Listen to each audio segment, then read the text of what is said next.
अक्सर जब हमें कोई ईमानदारी की बात समझाता है और धैर्यता की बात समझाता है तो हमको ये बातें बहुत नॉर्मल लगती हैं कि क्या ईमानदार रहना, क्या धैर्य रखना, ये सब बकवास है। लेकिन ईमानदारी की पावर और धैर्यता का जो परिणाम आता है, आज इस वीडियो में आपको अगर नहीं पता चला ना एकदम से 100% उसका महत्व अगर समझ में नहीं आया तो लास्ट में वीडियो को डिसलाइक करके चले जाना। लेकिन पूरा वीडियो देखने के बाद आज आपको पता चल जाएगा कि इसकी पावर क्या है, ईमानदारी की पावर और धैर्यता की पावर यानी पेशेंस की पावर क्या है। इस कहानी में आप सीख कर जाओगे, जान कर जाओगे। चलिए शुरू करते हैं कहानी को। तो क्या हुआ कि एक बहुत बड़ी कंपनी थी जिसका मालिक जो था वो बूढ़ा हो चुका था और उस कंपनी को उस व्यक्ति ने इतनी मेहनत के बल पर और ईमानदारी से बहुत एक पोजीशन पर पहुंचा दिया था। मतलब बहुत बड़ी कंपनी उसको बना दिया था अपनी मेहनत के बल पर। और वो जो ऑनर उसका था बहुत ईमानदार भी था। लेकिन अब वो क्या हुआ कि बूढ़ा हो चुका था। तो मैं एक बात और थी उसमें कि उसने शादी नहीं की थी, इसीलिए उस कंपनी का वारिस भी कोई नहीं था। तो क्या हुआ कि एक बार उस मालिक ने सोचा कि हम इस कंपनी का वारिस किसे रखेंगे। तो कंपनी को चलाने के लिए कोई वारिस भी, वो बूढ़ा हो चुका था तो कंपनी कौन देखता। तो इसीलिए उसने सोचा कि हमारे कंपनी में जो एम्प्लॉय काम करते हैं वो कंपनी में से मैं किसी एम्प्लॉय को वारिस चुनूंगा। ऐसा उसने विचार मन में अपने बना लिया कि जो आगे उसकी देखभाल कर सके और रन करा सके अच्छे से। तो क्या हुआ कि एक बार उस मालिक ने क्या किया, 50 एम्प्लॉय को जो उस कंपनी में काम करते थे उन्हें आमंत्रित किया। एक मीटिंग बुलाई 50 लोगों की और उसने कहा कि आप सभी लोग जानते हैं कि बड़ी मेहनत से और ईमानदारी से मैंने इस कंपनी को आज इस पोजीशन पर पहुंचाया है और ये बहुत बड़ी कंपनी आज बन चुकी है। तो इस कंपनी का मैं वारिस आप 50 लोगों में से मैं किसी एक को बनाऊंगा। इतनी बात जैसे मालिक ने कही वैसे ही सभी लोग खुश हो गए कि आप किसे बनाएंगे। अचंभित हो गए सभी लोग।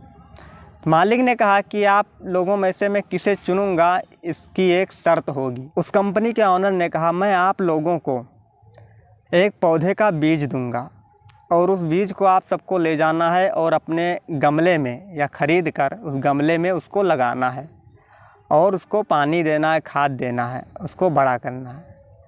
अब ये बीज देने के बाद आप जाना और गमले में इसको लगाना और ये शर्त ये है कि 3 महीने के अंदर मैं 3 महीने बाद फिर आपको बुलाऊंगा और जिसका पौधा सबसे बड़ा होगा वही इस कंपनी का वारिस होगा या मालिक होगा।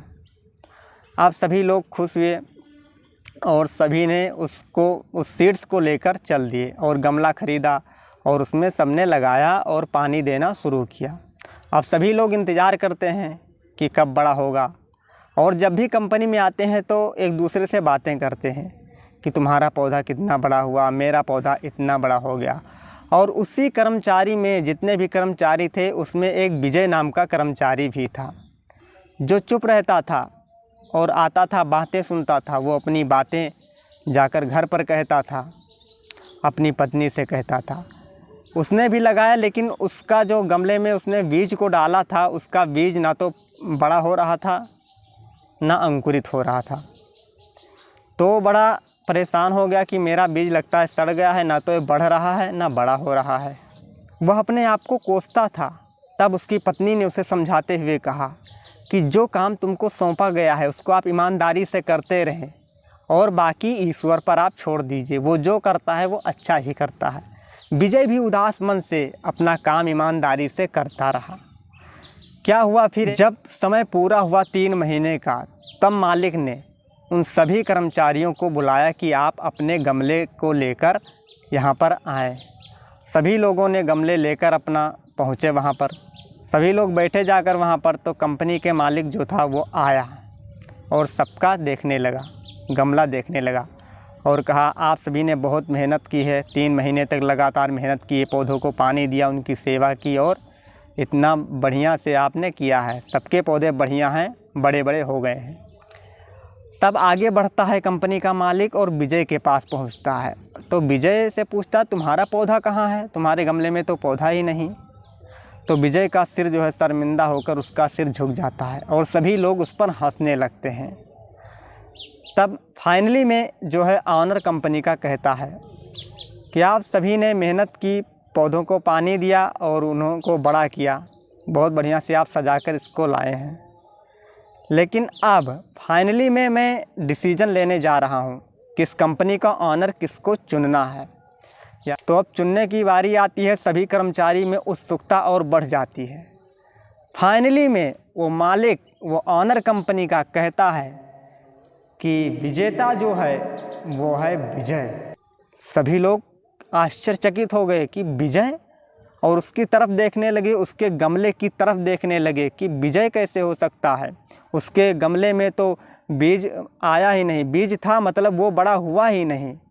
तभी उसका मालिक कहता है, आप लोगों को 3 महीना पहले जो बीज यानी जो सीड्स दिया गया था वो अक्सर में उबाला हुआ था, और उबाला हुआ बीज कभी भी अंकुरित नहीं हो सकता।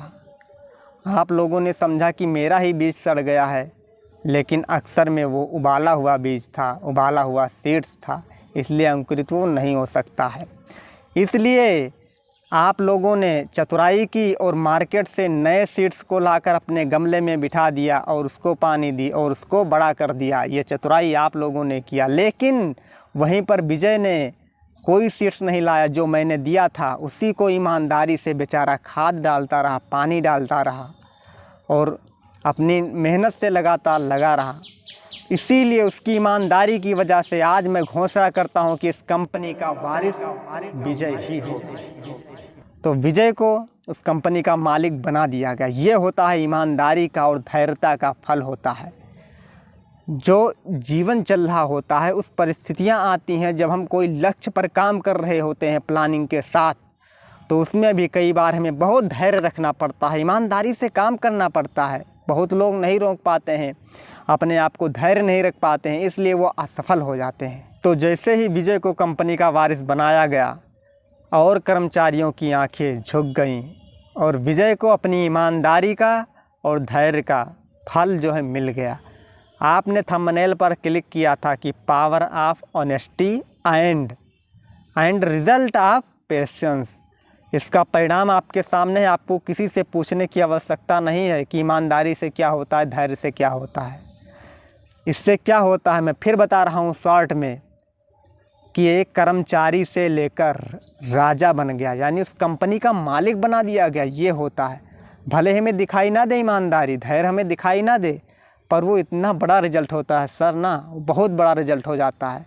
आप एक बार कोशिश करना, कोई भी काम करना, लेकिन उसमें आप ईमानदारी ज़रूर बरतना, ईमानदारी से करते रहना, धैर्यपूर्वक करते रहना। आपको सफलता नहीं महासफलता मिलेगी।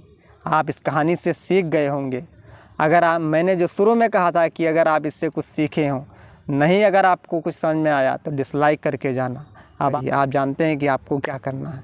चलिए, आपका बहुत बहुत धन्यवाद। अगले वीडियो में फिर मिलेंगे, तब तक के लिए जय हिंद।